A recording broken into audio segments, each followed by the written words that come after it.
Good morning mga ka-JT at magandang araw po sa inyo lahat at tayo nagising na maaga pero hindi po tayo naka-ride dahil po tayo tinamad dahil may narinig po tayo nagsisigawan at sabi sa akin at sabi pala nila wala daw makuwanan. Hindi ko po alam kung ano yung makukuwanan pero syempre eto po tayo. Bukod sa nagmamartes tayo ay eto na naman. Alam nyo na, sisiraan ko yung mga kapitbahay ko dahil sila ay nagsisiraan. At syempre, excuse me po. At syempre, kakausapin ko po ang sarili ko para pagsisiraan ko ang mga kapitbahay ko. At eto na nga, yung nagsisigawan, familiar sa akin ang boses, pero mga kakilala ko din. At alam nyo na, hindi ko na po sila kinausap at ako'y tumambay dito sa taas at nakinig at nagmarites. At eto pa, yung isa kong kapitbahay, nagsasalita, hindi ko kilala kung sinong kausap. Ang sabi, si ganito raw ay ganon. Tapos ayaw daw magbayad ng utang. Pinautang-utang mo tapos ayaw nung sisingilin daw.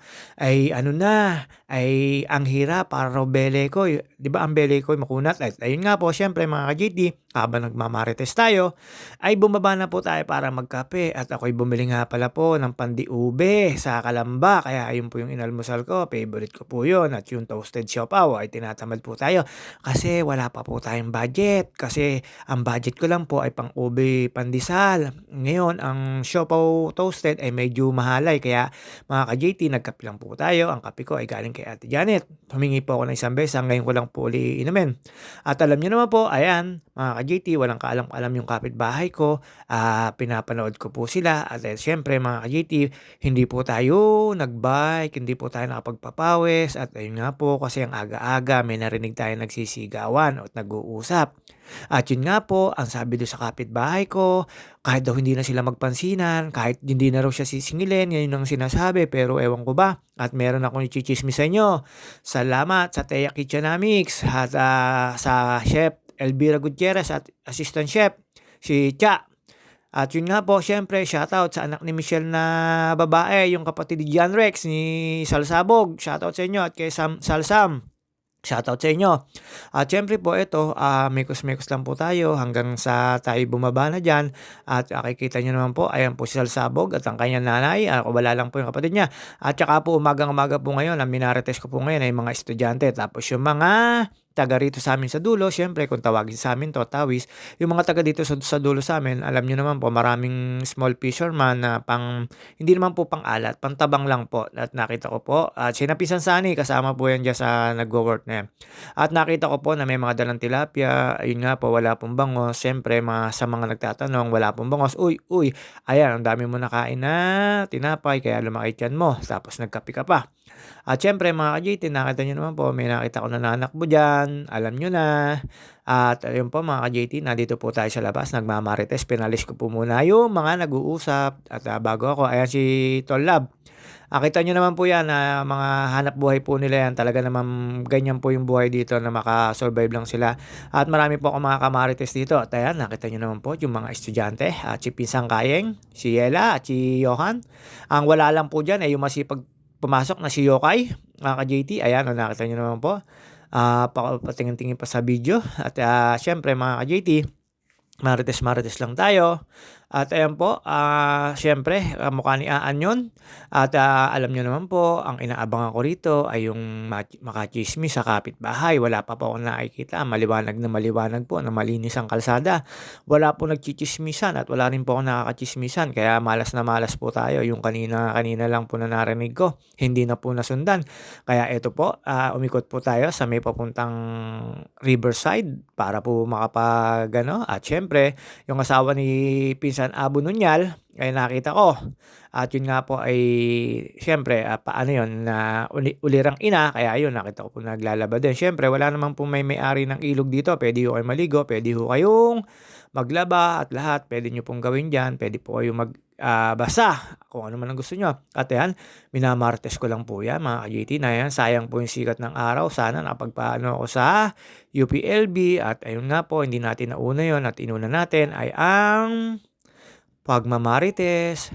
Ang tagal-tagal ko na po rito, wala pa akong maimarites. Ang maimamarites ko lang ay mga dumaan nagbebenta ho ng isda. Nahuli po ng mga manging isda dito sa amin sa dulo. Makikita niyo po diyan timba-timba at saka po, ayun nakita niyo po tilapia po 'yun. At meron po siyempreng ano bang tawag dito, batya. Batya po na plastic. Dati po na ano ko yung parang iswan na batya, yung lata. Ngayon wala na po akong nakikita no'n, puro ano na po plastic. Kagaya po ng kapitbahay ko at, kagaya ko po na plastic. Meron po akong mga kakilala talaga naman pong lumulutang sa baha. Alam niyo na po 'yun kung ano ibig sabihin nun, pero hindi po sila nagbabara sa baha, lumulutang lang po sila. Alam niyo na po 'yun kung ano 'yun mga ka-GT. At 'yun nga po naisipan kong pumunta rito at nagmarites at na diyan ko po nakita 'yung sinasabi ko sa inyo na asawa ni pinsan namin, ayan nagsasampay po. Diyan po puwede ho kayong magsampay basta huwag niyo lang pong iiwan at baka po wala at meron po akong nakita rito na medyo dito naliligo na nakawilihan na nito, pero hanga ako dito sa street girl na 'to, naliligo po siya kahit po lagi siyang pagala-gala dito. At alam niyo naman po, mga ka-JT, kaya po ako lagi nandito pinagmamasdan ko po yung mga isda diyan. May mga isda po diyan, napakarami pong mga tilapia diyan, puro tilapia lang po. Ngayon wala na po akong nakikita ng yung tinatawag na snake turtle dito mga ka-JT, yung nangangagat, wala na po akong nakikita. At ayan, habang nagmemegos-megos tayo dito, siyempre hindi po tayo makakatiis, babalik po tayo dun sa ating pwesto, sa aking pinagtatambayan. Dahil nandun po ang mga chika-chika. Sa ngayon po, malas lang po tayo ngayon dahil wala po tayong nachichika pa mga ka-JT, pero marami po tayong naririnig. Hanggang doon lang po. At syempre mga ka-JT, ayan, nakita niyo naman po si Balalang, papasok na. Bagong gising, Balalang. At sumunod po dyan ay yung kanyang Tita Munggo. At siyempre mga ka-JT, ayan po at, palabas po 'yan at alam niyo naman po 'yan mga ka-JT, inulit ko lang po yung video. At, ito po mga ka-JT, si Maring Janice, nakasalubong ko at si Kuya Bodo, 'yan ho ay mga kapitbahay ko. Hindi po sila kamarites ko kasi may mga trabaho at may sariling ano po 'yan. At alam niyo na po mga ka-JT, after po nito nakita ko po diyan si Munggo na papasok din po. Puro po tsaka po si pinsan ko si Lorena siya raw po maghahatid, di ko alam kung bakit wala si Ablo, ayan. Pinsan ko naman po 'yan na mga ka-GT, sa mga taga rito po na nakakilala lang, pero yung mga tropa natin, mga nakaano sa admin ng ating mga pinagse-sharean, maraming salamat sa inyo at sa mga nagtitiwala at na sumusuporta sa akin, maraming salamat sa inyo at sa mga taga Pansol, Calamba City, shoutout sa inyong lahat. At mababait naman po dito ang mga tao rito. Wala po kayong makikita rito na ano, kaya lang talaga siyempre yung away tsismisan, yun po talaga yung pinag-uunahan dito. At siyempre mga ka-GT, sa ngayon, nag-aantay lang po tayo ng mga papasok na estudyante, mga ka-JT, ayan po. Kita niyo naman po yan, puro estudyante po kasi may pasok na po ngayon. Ngayon ay araw ng Miyerkules, mga ka-JT, at after po nun, ayan, tumambay na naman po ulit tayo. Feeling po tayo na pa-video-video. Kala mo pero chismoso naman. At siyempre, hindi naman po mabubuhay ang isang JT kung wala tayong may chichismis, lalo dito sa lugar ko. Dito sa lugar ko, pag umaga, ay wala pa sila. Pero pagdating ng hapon, ayan si Kim, nakita niyo naman po, hapon, tanghali, alam niyo na. At dito naman po ay regular na lang po yung nag-uusap na parang nagsisigawan kasi siyempre magkakapitbahay, magpipinsan, hindi naman po mawawala yung kahit naman sa ibang lugar. Pero kalimitan dito, chinichismis ko sila na hindi nila alam, lalo sa FB, ayan, naririnig niyo naman po.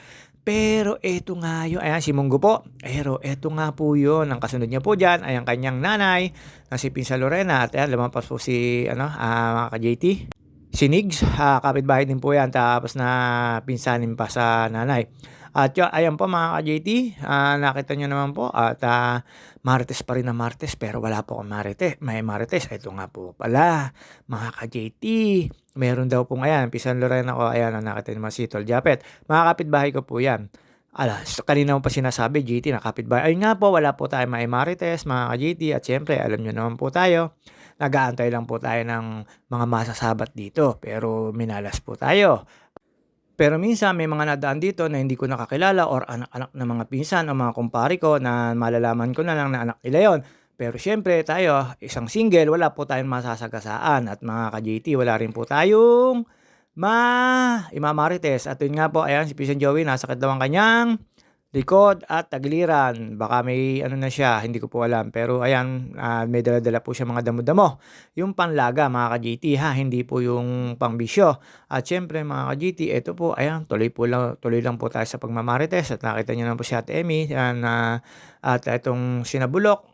At ayan po mga ka-JT, sa mga hindi ko namamarites at nasha-shoutout, pasensya na po kayo at medyo busy-busy po tayo sa pagmamarites. Kailangan po natin makinig sa mga pinag-uusapan ng kapitbahay. At ayun nga po, eto nga po pala mga ka-JT, yung daw isang kapitbahay namin na si ganto ay merong na laging lasing, na laging hindi alam ang problema. Ewan ko ba kung bakit gano'n ang mga sinasabi nila. Pero siyempre natawa lang po ako at meron ako ditong dalawang marites na lagi nag-i-scatter. Kilala niyo po yun, si Clarita. Kilala ni Elvis Puhalagaya yun. At alam niyo naman po, pag nandito yun, akala mo ano, siyempre, martes-martes lang. At yun nga pala pong washing machine, ang galing po ng pagkakagawa. Nilagyan po ng timer na Nikon clock, yung pong malalaking na tik-tik, yun po yung nilagay sa washing machine. Tapos po, yung pong pang ano niya, yung ikot niya, hindi po nakalagay sa baba, doon po sa tagiliran ng washing machine. Ang galing po ng pagkaka-convert. Ang hirap po maglaba kasi po nakakawasak ng damit. Kaya po pinaayos pa po uli ni Clarita. Ewan ko pa po, isang buwan na, ganun pa rin yung ano. Pero ang galing po nung huling naggawa. Yung pong parang panlaba ay nilagay sa tagiliran mga ka-JT. Tapos yung timer na nilagay ay yung Nikon clock mga ka-JT. At alam niyo na, ewan ko po bakit gano'n ang pagkaka-convert at hindi raw po nagre-reverse. At sabi po sa akin ng kaibigan ko, siya na lang daw po ang magre-reverse. Ayun, sa makakagets, alam niyo na po yun kung ano yung reverse na yun mga ka-JT. At ngayon po lang pong umaga, hindi ko po nakikita yung kamarites ko na yun. Hindi ko po alam, baka tulog pa, pero baka panalo po sa scatter. Kaya medyo alam niyo na mga ka-JT at sa lahat po ng mga ka-JT natin. Ako po ay nagmamarites lang, minsan totoo, minsan hindi, minsan joke, minsan totoo. Ayun nga po mga ka-JT, maganda po sikat ng araw ngayon. At alam niyo naman po, pag gantong-ganto ay tayo laging nasa UPLB na. Kaya lang po ngayon, hindi po tayo nakapunta at may narinig nga po tayo nagsisigawan. Kala ko mamamarites ko na at may kukwento ko sa mga kapitbahay ko at sa mga nanonood sa akin. At sa lahat po na nagsisiperer or nag-OFW na nasa ibang bansa, ingat po kayo lagi at wag po kayong magpapabaya sa trabaho nyo at isipin nyo lang po yung pamilya nyo na makakaahon din po kayo sa problema mga ka-JT. Uy, ang drama mo. Wag na nga yan. Topic na yan. At dito, diretso lang po tayo. Ayan mga ka-JT, may nakita po ako dyan at may pinuntahan po ako dyan. Ang aking kumare na napakaligalig. At nililigalig ko, ang hinahanap ko ay yung wala. Ayan po, mga ka-JT, syempre, mekos-mekos lang po tayo. At yun nga po, meron po kasi siyang tindahan. At dito po mga ka-JT, habang nag-aantay tayo na maimamarites, wala po tayo na imamarites. Ang nakikita ko lang po lagi ay mga napasok sa work at saka sa school. Nakita nyo naman po yan. Ayan na naman po ng pisan ko. May salamin na may nakalimutan. Nagpapalit ng barya. At ayun nga po mga ka-JT. At ito po, nakatambay lang po tayo. At mamaya na lang po siguro mag-ride at magpapapawis. Medyo napapaganda po tayo ng tambay ngayon mga ka-JT, mga ka-chismis ko. At alam niyo naman po, ayan, ang mga pangkaraniwang trabaho dito sa tuwing umaga, minsan sa tanghali, hapon, wala naman pong pinipiling oras ang paglalaba at paglo-laundry dito. Manual po ang laundry dito at syempre mga ka-GT, kaalimitan po yan ay mga kachismisan ko yan. Yan ang company nila at yun nga po, ito pinuntahan ko na yung aking kumare na para busitin ngayong umaga. At nakita ko po dyan si Ate Jessril, ayun, papasok po, sabi ko po, baka ikay may date lang. Excuse me po, pero tatawa lang po yan kasi alam niyang nagbibiro lang po ako. At ayun, pagkatapos ko pong biruin si Ate Jessril, dumiretso na po ako dito sa kumari ko na hinahanapan ko ng pagkain na wala namang maibigay. Kaya ayun, hindi raw siya nakapamili. At saka may request ako yung isa pa na kakanin na chichirya pero hindi naman po siya piato. So basta ano po siya, matami siya mga ka-JT. At after po niya, nakita ko si Ate Josie. May binili naman si Ate Josie dyan. At alam niyo naman po, ayan si Ate Josie. At pagkatapos po natin dito, syempre, hindi na po tayo nagmarites. Pumasok na po tayo sa crib ko at tumambay tayo. Pero syempre, ang dalawa kong tenga nasa labas. Pag kami narinig pa, lalabas kunyari na may magwawalis o maglilinis ng motor. Kahit hindi aking motor, lilinisin ko yon para lang may marinig. At ayan, mga ka-JT, wala po tayo narinig. Ikot-ikot lang po tayo. Nagdi-design na po ako dyan na pumasok ng bahay. Dahil wala po tayong may martes na kasunod. At yun, nakatambay lang po tayo dyan. At iniisip ko lang po na paano po ba ang sistema ng sistema. Hindi, joke lang po yun. Nakikinig lang po ako diyan sa labas diyan, pero may narinig po ako diyan nagbubulungan.